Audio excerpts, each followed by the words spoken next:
So, Billy, this is actually your fourth film with Craig Brewer. Hustle and Flow, Footloose, Black Snake Moan, and Dolomite. Correct. Not the film you're currently cutting. We'll talk about that later. Well, actually, first let's talk about your how your relationship with Craig has sort of evolved over the years and how the two of you collaborate. Well, interestingly, it's evolved a lot and hasn't evolved at all. In the shooting stage, Craig and I, we don't talk that much. I mean, we'll talk every couple weeks. He doesn't look at cuts very often. In fact, almost never. It's usually the Monday morning question. We'll send him a string out on a Friday night, and I'll come in on Monday and I'll go, "So did Craig watch anything?" And Jamie goes, "No."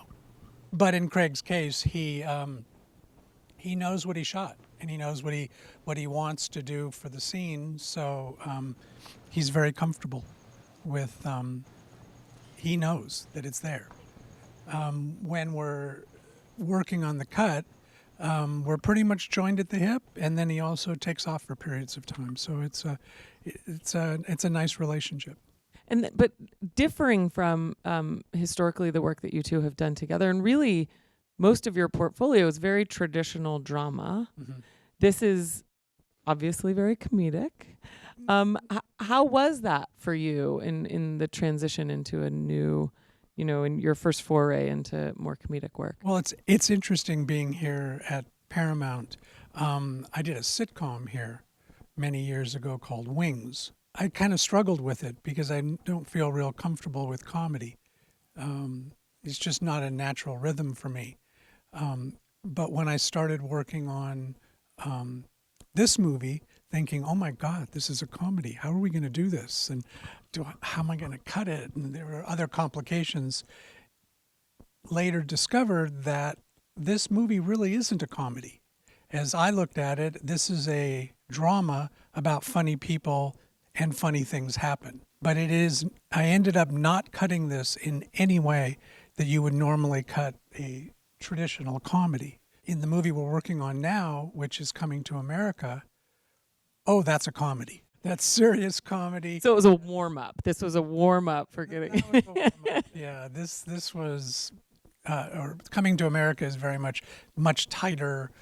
There's dramatic scenes, but it's those reaction shots, those comedy reaction shots. It's totally different. And how much did the original film or sort of the blaxploitation era influence you, or did it influence you in how you were pacing the film? It was something I thought a lot about before we started. Like, I don't know how many of you have seen many Rudy Ray Moore Dolomite movies, but they're very guerrilla, very raw, very. They have their own style. And I was wondering on the scenes where that we're showing the making of, or even when we're behind the camera or in front of the camera watching a scene in Dolomite, as it turned out, it became a non-issue because we were never on that side of the camera that much. A little bit, but it ended up being a non-issue. And so while this is your fourth movie with Craig, this is also your second movie working together with Jamie. Can you talk a little bit about how the relationship between the two of you has evolved since Only the Brave, and why you asked Jamie to come back for this one? No, he should answer that. Well, he doesn't know why you asked him to come back. All right. Part of it is that between projects, I look at the editorial machine, all of the pieces that go into it, and I'm always looking to change things out, replace this, use a new this, try this new technology here, whatever. And Jamie has, I just throw out the ideas and say, I want to use this, and I want to use that new kind of light, and I want to use that kind of thing. And Jamie kind of goes, okay. What he's trying to say is, I don't tell him no. I just figure out a way to make it all work. He just says it's done, yeah.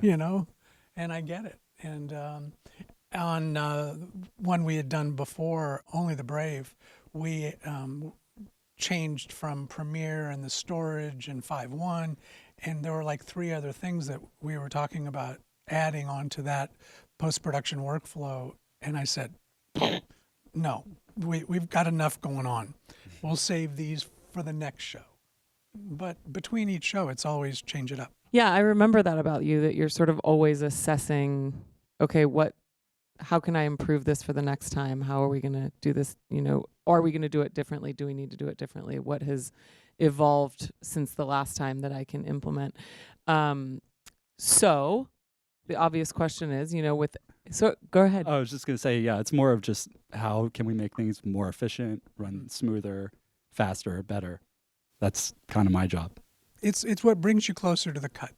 It's what technologies or improvements can be done to make not so much faster, but it's just easier, better picture quality, more impactful sound, whatever the part is. It has to be grounded for a very specific reason. It can't just because I want to use this new thing. Well, does it really make a difference?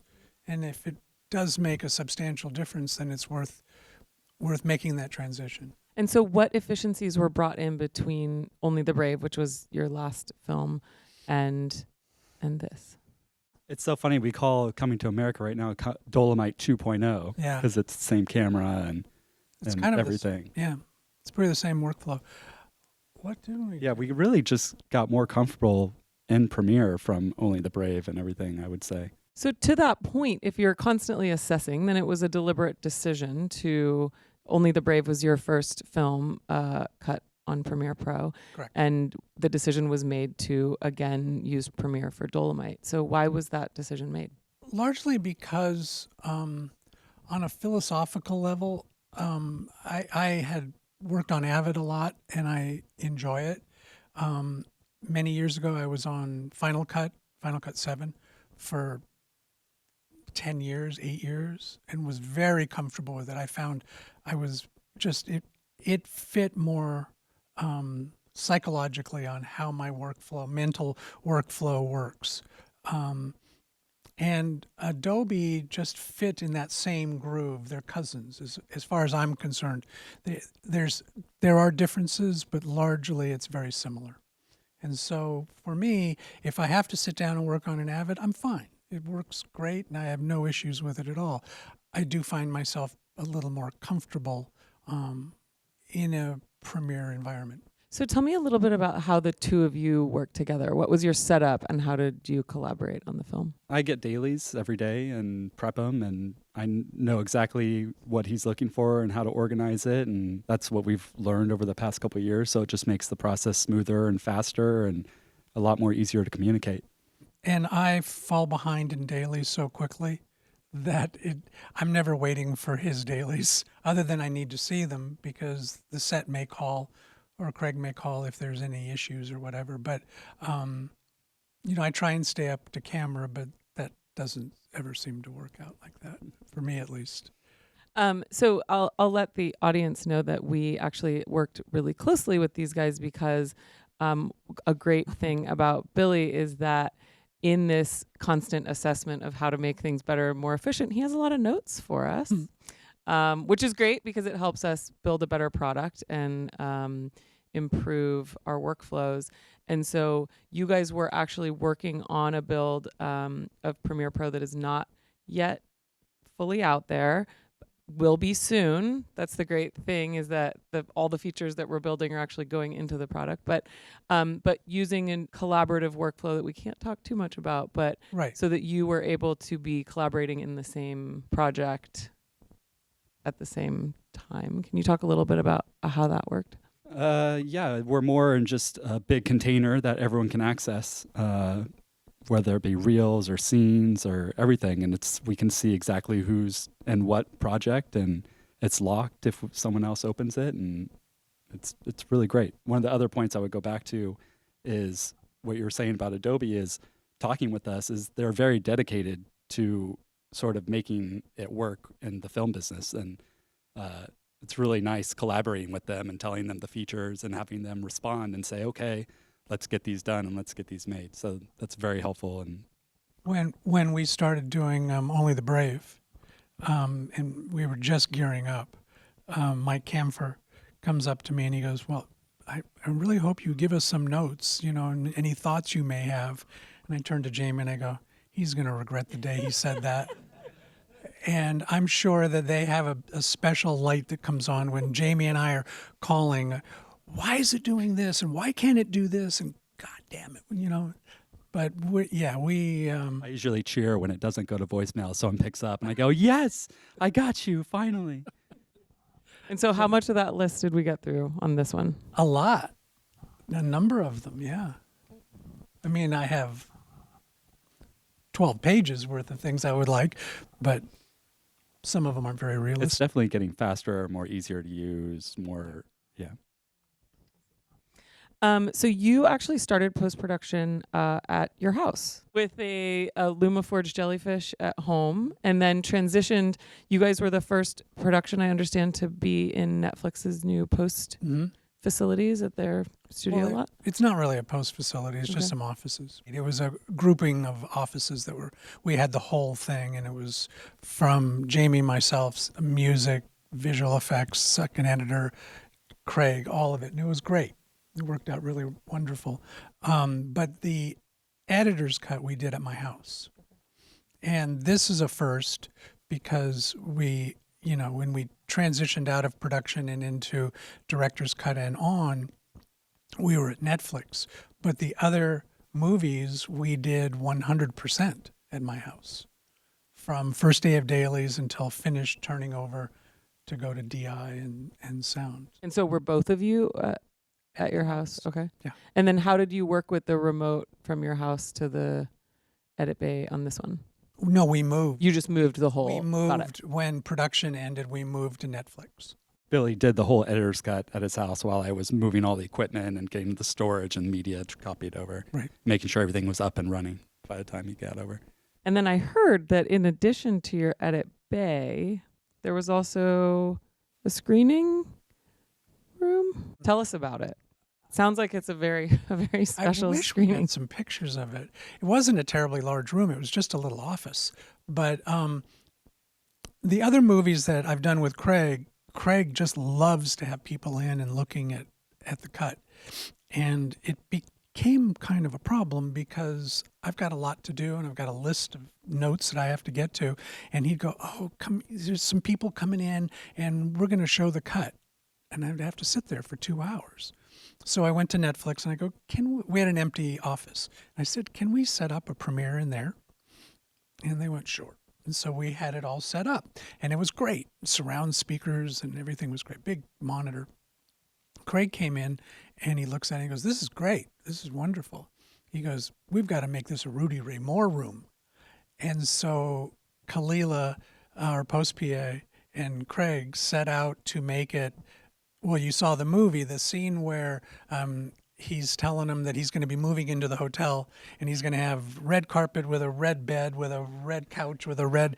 And there's a line that unfortunately has been cut from the movie, but then he goes, it's going to be red on red on red on red. Well, we made red walls with a red couch, with red shingling stuff coming off the ceiling, with red balls. It was a Rudy Ray Moore Memorial Theater. And it was a trip. And it was great. And then when you guys would do screenings there, how were those done? Well, if it was only 5, 7 people, 6 people, we could do it in the Rudy Ray Moore room. But you tell them the Netflix side. Yeah, it was hooked directly into our storage. It was just a single system, and we just opened up a reel and played. And their room is similar to this size, maybe a little bigger. So direct from timeline is what, yeah. Yeah. So going into the storytelling, Eddie Murphy is pretty big presence to be cutting. And, you know, this is a big film for him, like sort of a comeback film to a certain degree. How was it working with his performance? Well, I've always been a big fan of Eddie Murphy and enjoyed his movies and think he's incredibly talented. But I had no concept that I was going to be this humbled by how good he is and how beyond professional and how precise and his timing and his influence on the other actors and how he brought everyone else up, or they had to come up to him. And it was pretty impressive. It was great, and he's doing the same on Coming to America. So we're all happy. What were some of your biggest challenges in cutting this film? Well, there was a couple of challenges. I mean, there was a challenge in terms of temp music, and normally I don't usually carry a music editor in the editor's cut phase. We usually bring one on after, but I'll temp out most all the other things I do. I'll temp out the music myself, and it works great, and everything's great. This movie was such an odd click that I couldn't figure out what the music should be. I couldn't find the tone. I couldn't find what is the Dolomite music that doesn't compete with the music from Dolemite and the source and the stuff that's already scheduled to be in. And I struggled with it, and I've spent weeks trying this and trying that. Nothing stuck. Just felt weird. And I called Craig one afternoon, and he goes, "Well, why don't you try Hustle and Flow?" And I called Scott Bomar, or I think we already had it, didn't we? And so we had all the tracks, and they I think he dropped sent in. us the cues. Yeah, and they just dropped right in, as if he had written them for the movie. And as it turns out, he ended up doing the score. You know, audio, I remember about you is a really big part of your work in editing. Tell me about why it's so important to you. Well, I don't know. I think it comes from maybe that I came from a television / news sports background, and I'm used to that I have to, whatever I'm editing, I was at NBC for many years, and whatever I'm editing has to be able to go on the air virtually instantly. So I like to be able to make the best presentation possible. So I'll work on picture editing for a while, and then I like to take a break from that, and I come back and I start working on sound effects.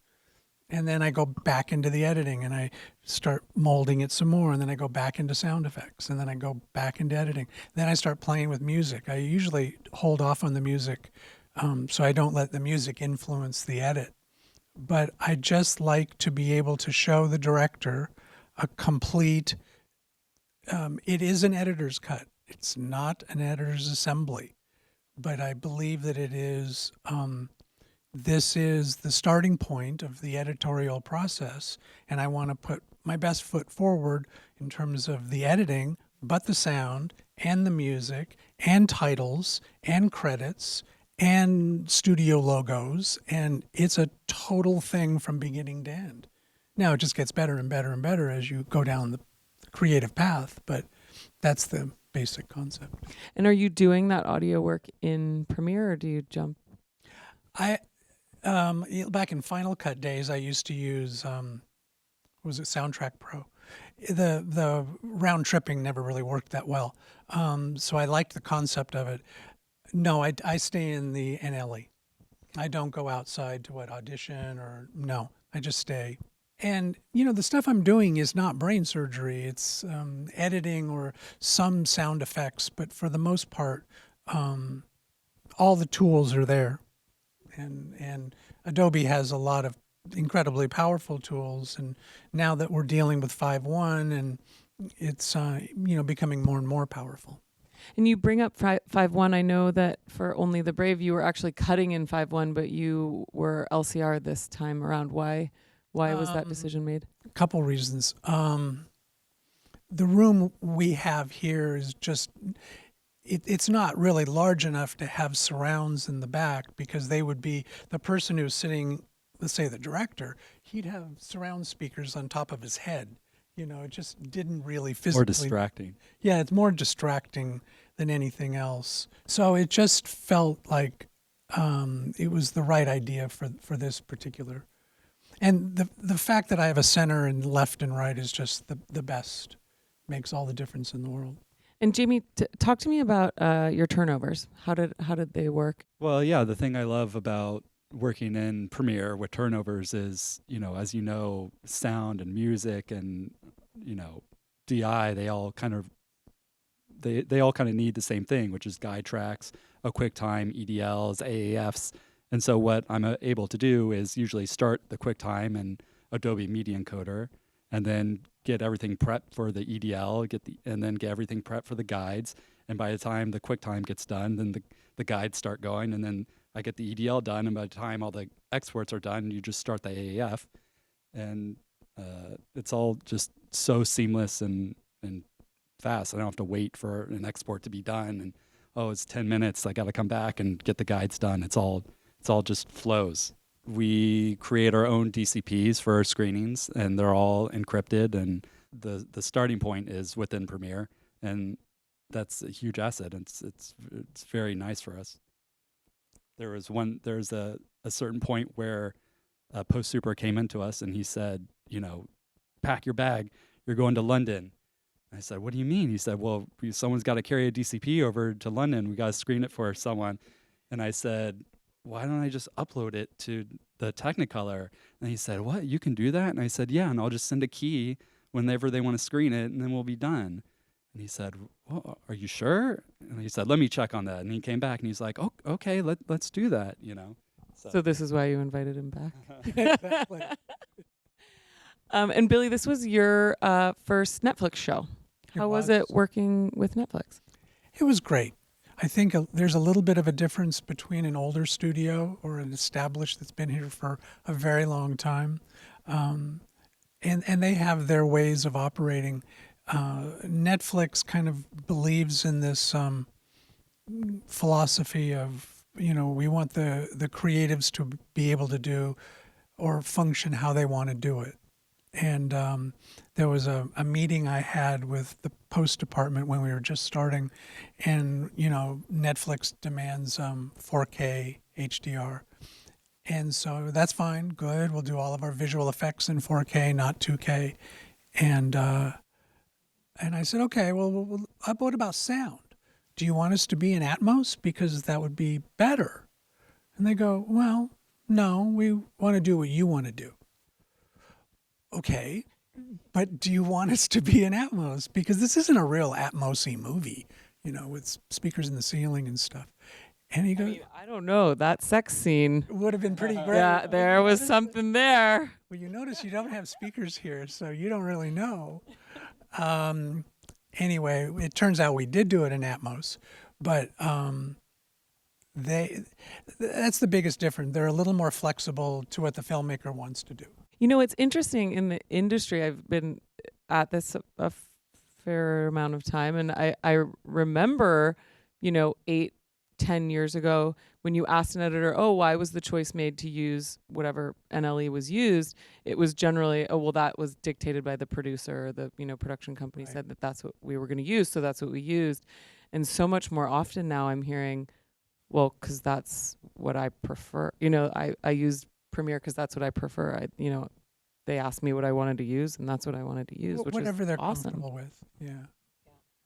So we talked a little bit about your newest project, also with Craig, Coming to America. Can you tell us just a little bit about what it is? Well, we could have you come over and see some. I mean, it's literally like 30 steps that way. So we just finished shooting. Craig came in on Monday, and we're starting the director's cut. And it's still first week of school.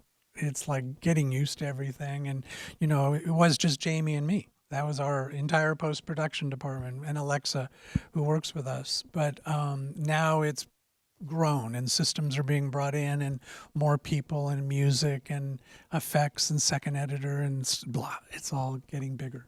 But it's fun. It's the evolution, and we called it as we just finished one chapter, and we're now moving into the next chapter.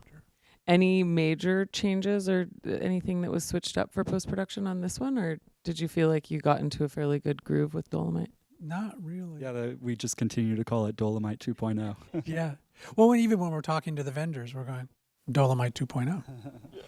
So this one was we didn't change up a lot, and it's just to continue on. So because it really worked well. So I wanted to make sure that we left a little bit of time for questions from the audience. Yeah, so the question is around looking at editing, where she's very used to working in a very linear fashion. how tips that they may have on taking a different look, consideration of drama versus comedy. Comedy and they're so different. It's very interesting. Um, it's interesting you were saying that you really kind of look at the script. Hope I'm not getting myself in trouble. I don't. I have it there and I refer to it from time to time and I just kind of keep my eye on it, and if I'm confused, but there are scenes I cut and I don't even look at the script. Again, of course I've read it and of course I've looked at the dailies, but I just go with the flow. And I would say as much as I love editing and enjoy the process hugely, I detest the process of building out a first cut. It is just painful for me. And it's just shot after shot and then the next line, and oh my God. And and I don't even kill myself with best performance. I just want to build a beginning, middle, and an end. Once I drop in that last shot, then it's all different. Then I can settle in and I just slowly, now I go through and check performances and start molding. And that's the editing process. The first part drives me absolutely crazy. And some of these scenes, particularly in Coming to America, are like 8-minute scenes. So, it would take me a day and a half to just build a first cut. But, and then to what you were saying, I think you need to, kind of think out of the box and think out of the scene, and the decisions you make in terms of timing, performance. Camera lines I don't really look at too much, is all guttural. It's all the difference between an edited scene and a very well cut scene is how far you can reach into your gut and how much you can really get into the minutia of the emotion and what's pulling you through. And sometimes it can be the dialogue, sometimes it can be the emotion, sometimes it can be looks, but it's a combination of those handoffs from one moment to the other. How did Adobe help sort of elevate what you guys were able to do in your workflow? One of the things that helps me, at least, and you should talk to your side too, is I'm all about flow. And when we were talking about new equipment, new this, new that, it's all about what can I do to maximize the flow, the creative flow, the workflow, all of it. And in terms of what Adobe does and why I particularly liked Final Cut originally and now Premiere is that my timeline never stops. And I'm rolling and I'm changing things. I'm trimming in the timeline. I'm adding sound effects. I'm hitting a button. It takes me back. It's rolling again. And it's this constant rolling action. And what he means is literally playback doesn't stop. Doesn't stop. Constantly going. And for me, that's probably one of the biggest reasons that it just makes me very happy. I would say for me, it's more how we have so much more control over our product in terms of we shot on the DXL2 and 8K. And, these days we want to have our whole frame in the edit system. So to be able to take our sequence and change it to however we want to have our whole frame outside the viewing area and be able to repo and enlarge and do whatever we want. It's control over our product. So the question was about editing multiple takes within a scene. There was a day that when I would start to edit a scene, I used to do this process called that I would call a performance cut. And I literally went through every line. And it would be, I want a pizza, I want a pizza, I want a pizza, I want a pizza, I want a pizza. Thinking that it would help, and in fact it does. Thinking that it would be very beneficial when the director comes in the room, which it didn't. But the degree of time that it took and the confusion, I kind of stopped doing that a number of years ago. When initially going through, I've already seen all of the footage, and I have a fairly good idea of what lines I like, kind of, because what I like now and what I like after I have a whole scene cut together is actually completely different. So I look at a number of takes that I think I like for that particular reading, for that particular line, and then go ahead and build that first cut. It's when I have the beginning, middle, and end, I go back and reanalyze and go to virtually each take and just make sure, take a look at it. And it's just literally take two. Actors are very precise most of the time. You can go to the same number in and you'll pretty much get to the same line, close. And so it's kind of a manual way of doing it. I've never used script sync. Kind of afraid I would like it. I don't know. So it's just a flow. The question is, were there any discoveries in the edit room where the tone or intent originally or in the script may change once you're actually looking at the footage captured? Well, I'll tell you, it's funny. Oftentimes you can look at a dramatic scene and you kind of can see what the scene is. And at least I can see where it's going to go and how it shapes out. Partially Dolomite, but truly on Coming to America. Comedy, just looking at dailies it's hard to read it. And maybe because I don't do a lot of comedy. It's when you start putting it together, it completely takes on a whole new life. And oftentimes my normal sensibilities is about an inch off the ground. Whereas in this, as you're cutting comedy, it's bigger stuff. It's fascinating. We were just noticing it tonight and talking to Craig about it, about how sometimes things you wouldn't think, you would think were over the top. I would never put in that shot. You put in that shot and everyone chuckles, and it's the weirdest thing. Was there a scene of, I guess, Rudy or whoever editing the film in the film that then had to get edited out of the film? Was there any? Did they capture any post process for Dolomite? No, not really. It's interesting though. It was really fun to watch the film in a room full of filmmakers because like there is sort of a love letter to filmmaking quality about this that was really fun to watch with people who are clearly filmmakers and jokes that got laughs that maybe wouldn't. It was interesting. The Wesley Snipes character, when I was first looking at dailies, I'm going, how is this going to work out? Is this going to work? Oh my God. And it really wasn't until the end that we had longer runs of a show. And I went, he's great. This is really going to be fun. He's so wild.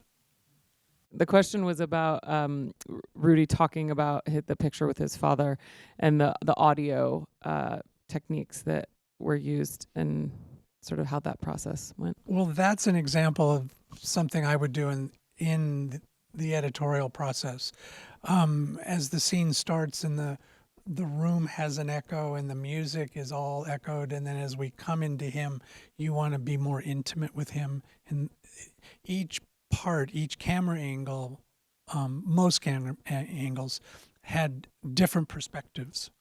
So as you came into him, you lost a bit of that echo. But all of that was kind of designed in the edit room. Not to say that they necessarily did the exact same thing when Tom and Dean mixed it. It's one of the kind of weird things that sound oftentimes don't really look at how it was cut. They just kind of start over fresh until you say, don't you think we should put some echo here? But here's an idea. Here's an idea. No, and that's not being begrudging to them. They're fantastic, but it's an age-old problem that you do all that work and it's the movie that's previewed and the studio sees and everyone's signed off on, and then you go onto a dub stage and they're going, well, we're just starting fresh, which they are starting fresh. I get that because you have to, but listen to the movie a little. So I know that we have some younger filmmakers here, aspiring editors perhaps. What advice do you have for aspiring editors, people? Like, what would you tell them, or what's some of the best advice that you've gotten? Watch a lot of movies and you have to love to edit, because if you don't, it'll grind you up. It's a demanding reality, but if you love it, you need to ideally you need to be frustrated when you're so tired you can't edit anymore and you have to go home. And when you bounce out, Be ready to dream about it. And yeah, exactly. And when you wake up in the morning, you're driving fast on the freeway because you can't wait to get back to work. And if you don't have that quality, then you probably shouldn't be doing it, because it can be most of the time taxing. So you got to love it. I would just say keep creating, keep grinding and creating, and just keep pushing yourself. well, Billy and Jamie, thank you so much for being here, and Thank thank you. you everyone for coming. I know Adobe really enjoys hosting these events, and I hope that you guys all enjoy them. So have a great night, and thanks for coming.